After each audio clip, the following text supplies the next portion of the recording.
Hey, what's up everybody? Welcome back. It is Brendan again. I'm in the kitchen and I'm gonna go train with my best friend Nick Wright. He lives in Rhode Island too, just 10 minutes away. Yo, what's a boy or old man like me to do? I'm gonna go train with Nick Wright today.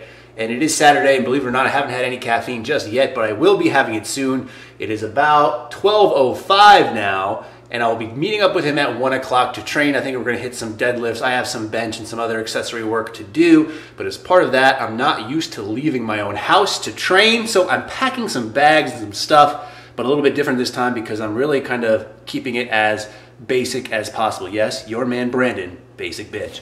So what I have here is just my belt, the Bar Don't Lie from Pioneer Fit. I'm gonna bring this one.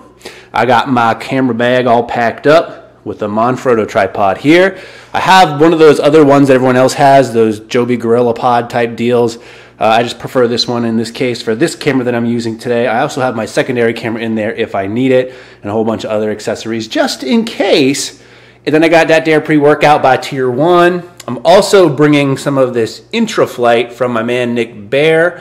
I've featured him on my channel before, and I have my pre-workout in there already. Now, one of the conundrums that I'm gonna run into is, you guys know me, I make fun of a lot of these shaker cup technology, drop ball, all sorts of explosiveness, fancy editing in place. I do make fun of them. They're not worth $30, but I'm in a little bit of a conundrum because I don't typically take something like this Intra-Flight, which is BCAAs, so I don't really believe they're that necessary for almost 99% of the population, but they do taste damn good.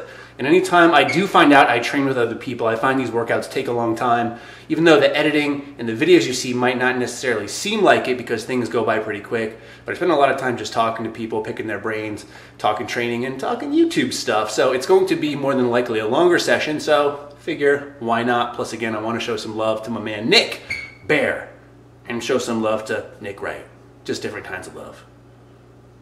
Take that for what you will. So the conundrum is, normally this would be a perfect application for some drop ball technology from any of your favorite shaker companies, but I make fun of them. I don't own them. What's a boy to do? Am I out of luck? No!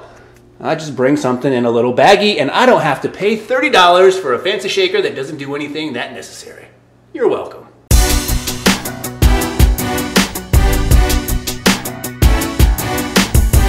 Oh, so this one's actually broken then.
Alright, so yesterday I took the short drive to West Warwick, Rhode Island to train at ENAC with Nick Wright, and here you see two of the gym's members, Ming and John. John is squatting, Ming is working that monolift, and big thanks to Ming for actually paying for my $5 day pass for the day, because those NASM ads don't pay as well as you think.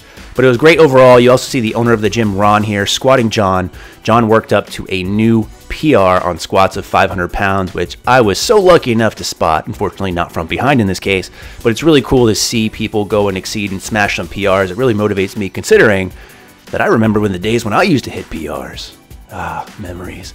But overall, I had a very nice session here at ENAC. I would highly suggest it if you're in the area. Now, young Nicholas and myself had deadlifts on this day. I had a 3x5 at 460. He had a 5x4 at 450. So it made changing plates very easy because we're only working with 10 pounds difference. And it was a much easier collab than if we had something like squats or bench, because he's like 5'8", I'm about 6'4". So we'd have to change the rack height and bar position in between each set, which would not be fun. Either that or use different pieces of equipment. So since everybody pulls from the floor on deadlifts, it just made a lot of sense to train together on this day. And that's one of the things I wanted to talk about. I'm not very good at doing collaborations. Number one, I talk a lot of shit, both about companies, as you guys saw in the first few minutes of this clip, and about other people on YouTube. Now, I do like to poke fun, and I try to poke fun at myself just as much, as well as other people that I watch. Some people just take it better than others.